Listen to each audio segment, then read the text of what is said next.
Assalamualaikum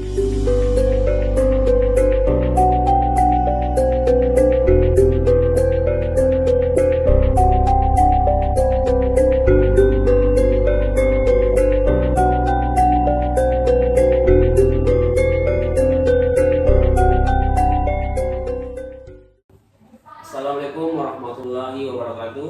Waalaikumsalam warahmatullahi wabarakatuh. Saya Asbi, calon guru penggerak angkatan 10 dari Kabupaten Nonggal Ilir. Kegiatan hari ini saya akan mewawancarai Kepala SMP Negeri 3 Punggul Selatan. Selamat pagi Pak, apa kabar? Selamat pagi, alhamdulillah sehat. Saya akan menanyakan beberapa pertanyaan. Yang pertama, selama ini bagaimana Bapak mengidentifikasi kasus-kasus yang merupakan dilema etika atau bujukan moral? Oke, jadi dari kasus yang ada itu dapat dibedakan menjadi dua. Yang pertama yaitu dilema etika, kemudian yang kedua adalah bujukan moral.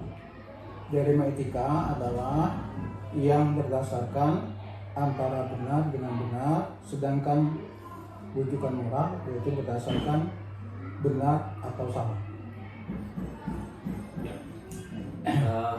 Pertanyaan selanjutnya, bagaimana Bapak menjalankan pengambilan keputusan di sekolah, terutama untuk kasus-kasus di mana ada dua kepentingan yang sama-sama benar atau sama-sama mengandung nilai kebajikan? Jadi selama ini dalam pengambilan keputusan dalam kasus dua kepentingan yang sama-sama benar itu didasarkan pada rasa peduli, kasih sayang, dan memikirkan dampak jangka pendek dan juga jangka panjangnya. Oh, jadi dengan rasa peduli, kasih sayang, dan jangka pendek PS lawan jangka panjang Pak ya? Iya.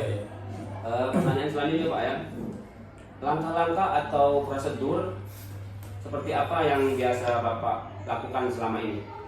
Jadi langkah prosedur dalam pengambilan keputusan yang dilakukan selama ini adalah yaitu dengan melakukan analisis kasus, melihat siapa yang terlibat, nilai apa saja yang berkepentingan, kemudian data dan fakta yang mendukung, serta yaitu melakukan uji kebenaran atau salah. Ya baik Pak ya. Jadi saya akan melanjutkan pertanyaan selanjutnya. Hal-hal apa saja yang selama ini Bapak anggap efektif dalam mengambil keputusan pada kasus-kasus dilema etika? Jadi mengenai bahwa ada nilai-nilai yang saling bertentangan dalam situasi ini, yaitu menentukan siapa yang terlibat dalam situasi ini, kemudian mengumpulkan fakta-fakta yang relevan dengan situasi ini, yaitu untuk pengujian benar atau salah, pengujian paradigma benar lawan benar. Ya, jadi menentukan siapa yang bermasalah dan fakta-fakta bukti yang dicari Pak ya. Selanjutnya, hal apa saja yang selama ini merupakan tantangan dalam pengambilan keputusan pada kasus-kasus dilema etika? Jadi tantangan atau hal-hal yang dalam mempertimbangkan situasi, dampak yang ada, yaitu berpikir dengan matang dan jangan menuruti emosi, serta tidak terpengaruh oleh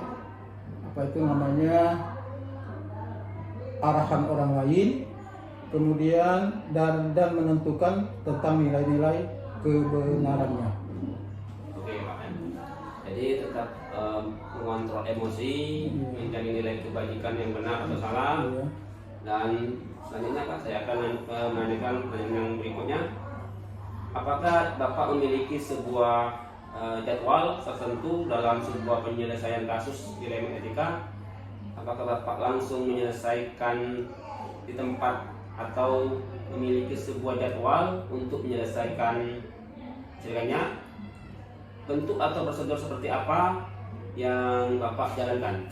Jadi kalau misalnya kasus itu ringan, itu diselesaikan pada hari itu juga. Tapi kalau kasus itu termasuk berat, maka itu harus ada jadwal untuk menyelesaikan kasus tersebut. Oh, jadi dilihat dari kasus Pak ya. Kalau kasusnya kecil mungkin bisa langsung diselesaikan, tapi seandainya kasusnya besar mungkin perlu dijadwalkan agar bisa diselesaikan dengan sebaik-baiknya. Pertanyaan berikutnya Pak, adakah seseorang atau faktor-faktor yang selama ini mempermudah atau membantu Bapak dalam mengambil keputusan dalam kasus-kasus dilema etika ini Pak? Dengan adanya seorang CGP ini itu dapat berperan aktif di sekolah, itu dapat memberikan wawasan dan pengetahuan kepada kami sehubungan dengan prosedur pengambilan keputusan dalam menyelesaikan kasus etika ini. Dari semua hal yang telah disampaikan, pembelajaran apa yang dapat Bapak petik dari pengalaman Bapak mengambil keputusan dilema etika? Jadi dalam pengambilan keputusan ini itu dilakukan dengan mempertimbangkan paradigma dan prosedur berpikir dalam dilema etika yang selanjutnya untuk dilakukan pengujian dan pengenaan langkah-langkah yang sistematis. Iya, baik Pak, terima kasih. Jadi dalam keputusan itu dengan 4 paradigma ya, mungkin 3 prinsip dan 9 langkah. Nah, saya kira itu saja Pak. Terima kasih atas waktu dan kesempatannya. Mudah-mudahan depan kita akan lebih baik lagi. Assalamualaikum warahmatullahi wabarakatuh. Saya Hasbi, calon guru penggerak angkatan 10 dari Kabupaten Ogan Ilir. Saat ini saya bersama Ibu Tri Aprina SPD MPD, pimpinan dari pendidikan anak usia dini Permata Indah Desa Lakostani. Hari ini saya akan mewawancara dengan Ibu Rina dan saya akan langsung ke Ibu Rina. Ibu Rina, apa kabar? Selamat pagi. Selamat pagi Pak, alhamdulillah baik. Ya. Jadi saya langsung ke inti pertanyaan ya. Saya ingin menanyakan beberapa pertanyaan. Yang pertama, selama ini bagaimana Ibu dapat mengidentifikasi kasus-kasus yang merupakan dilema etika, rujukan moral? Saat ini saya mengidentifikasi kasus-kasus dilema etika dan rujukan moral dengan kasus tersebut. Pertama kita mengidentifikasi berbagai kasus tersebut. Setelah mengidentifikasi, kita dapat menyimpulkan permasalahan apa yang terjadi. Dari permasalahan dan kesimpulan tersebut, kita dapat mengambil alternatif pemecahan dari masalah tersebut sehingga permasalahan itu dapat dipecahkan dengan baik sesuai dengan dilema etika, rujukan moral, dan saya juga berkoordinasi dengan pihak-pihak terkait seperti melibatkan siswa, guru, orang tua, dan pihak-pihak terkait lainnya dalam pengambilan keputusan. Jadi Ibu pertama dalam mengidentifikasi Bu ya. Ya. Lalu baru bisa menyelesaikan karena berdasarkan kasus. Pertanyaan selanjutnya, selama ini bagaimana Ibu menjalankan pengambilan keputusan di sekolah Ibu, terutama kasus-kasus di mana ada 2 kepentingan yang sama-sama benar, sama-sama mengandung nilai kebajikan? Memang menjadi dilema bagi seorang pemimpin yang untuk menentukan atau berdasarkan mengambil keputusan dari kasus-kasus tersebut. Karena pada kasus dilema etika itu kasus tersebut di mana seseorang itu dengan kasus yang sama-sama benar dalam pengambilan keputusan, PS kalau benar, PS benar ya. Tapi kalau rujukan moral itu kan di mana seseorang itu menghadapi kasus yang benar dan salah, atau dalam pengambilan keputusan akan disebut benar atau salah. Nah ini dari permasalahan yang sama-sama benar, tapi saya tetap berpegang teguh pada peraturan yang telah disepakati. Tetapi juga melihat nilai-nilai kebaikan dan kebermanfaatan bagi orang lain. Ya baik Bu, jadi tetap kepada nilai kebajikan, walaupun itu ada benar salah, bagi sama-sama benar, tapi tetap kepada nilai-nilai kebajikan. Pertanyaan selanjutnya, langkah-langkah prosedur seperti apa yang Ibu lakukan selama ini?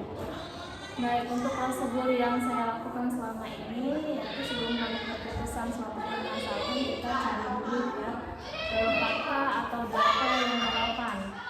Kemudian pemanggilan yang bersangkutan. Terus berkoordinasi dengan pihak-pihak terkait dan mengkomunikasikan kepada guru, staf, terus orang tua.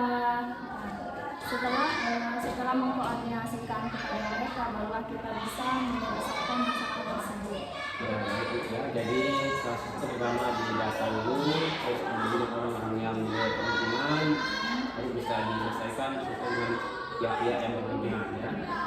Jadi selanjutnya ya, hal-hal apa saja yang selama ini Ibu anggap efektif dalam pengambilan keputusan pada kasus dilema etika? Hal-hal yang menurut saya efektif bahwa keputusan yang saya ambil adalah melakukan konferensi internal dengan guru lain. Itu ya. Jadi komunikasi internal dengan guru berkomunikasi Bu ya dengan guru lain.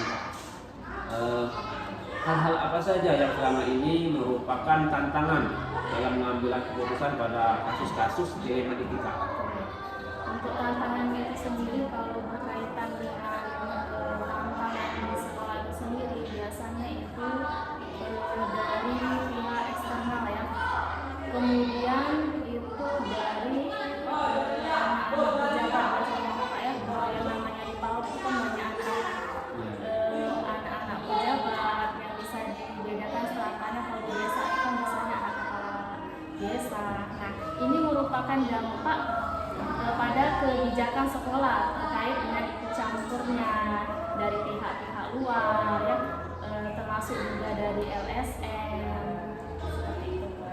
Oke, jadi tantangan itu lebih kepada eksternal dari pihak luar, pihak-pihak yang terlibat sehingga kesulitan karena mereka ini mungkin pejabat kesulitan dalam atau tantangan. Nah, selanjutnya apakah Ibu memiliki sebuah jadwal tertentu dalam sebuah penyelesaian kasus dilema etika? Apakah Ibu langsung menyelesaikan di tempat atau memiliki sebuah jadwal untuk menyelesaikannya? Bentuk atau prosedur seperti apa yang Ibu jalankan? Untuk jadwal itu sendiri sih sebenarnya tidak ada jadwal tertentu, karena untuk kasus ini sendiri kita evaluasi dulu seberapa berat kasus tersebut. Kalau biasanya kasus ringan itu bisa diselesaikan pada hari itu juga. Tapi kalau kasus itu berat, kita bisa memerlukan waktu untuk mengevaluasi kasus tersebut dan mencari data-data yang relevan. Kemudian kita bertemu dengan pihak-pihak terkait untuk menyelesaikan bagaimana caranya penyelesaian yang terbaik. Sehingga kita akan mengevaluasi jangka panjang dari penyelesaian yang kita buat. Jadi dilihat dari kasusnya, kalau kasus kecil mungkin bisa selesaikan cepat, tapi kalau kasusnya besar mungkin perlu waktu, perlu mengevaluasi dan mengkoordinasikan dengan pihak-pihak lain. Nah, selanjutnya, adakah seseorang atau faktor-faktor apa yang selama ini mempermudah atau membantu Ibu dalam pengambilan keputusan dalam kasus dilema etika?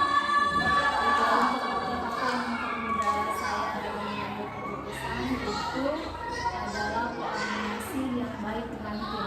Jadi saya selalu mengikut sertakan itu orang tua, guru, staf, ya. Jadi berkolaborasi, bukan hanya saya yang mengambil keputusan itu, tapi berkolaborasi dengan mereka. Kemudian peraturan yang telah berlaku dan disepakati bersama itu juga menjadi patokan. Jadi berdasarkan peraturan guru atau peraturan yang berlaku di institusi Ibu ya. Ini pertanyaan terakhir ya. Dari semua hal yang telah disampaikan Ibu, pembelajaran apa yang dapat ibu petik dari pengalaman ibu mengambil keputusan di kita ini? Pembelajaran yang saya dapatkan dalam pengambilan keputusan dilema EJK ini adalah pentingnya berkomunikasi dan berkoordinasi yang baik pada semua pihak dalam pengambilan keputusan yang diambil sesuai dengan sasaran dan berdampak positif bagi setiap orang. Jadi berdasarkan komunikasi, kolaborasi dengan pasangan kasus sendiri, saya kira itu saja Bu. Terima kasih atas waktu dan kesempatannya. Saya tekan untuk besarnya karena bersedia meluangkan waktu ya. Baiklah, demikian tadi wawancara kami dengan Ibu Pimpinan Pendidikan Anak Usia Dini Kabunda Desa Kabupaten. Terima kasih. Assalamualaikum warahmatullahi wabarakatuh. Waalaikumsalam warahmatullahi wabarakatuh.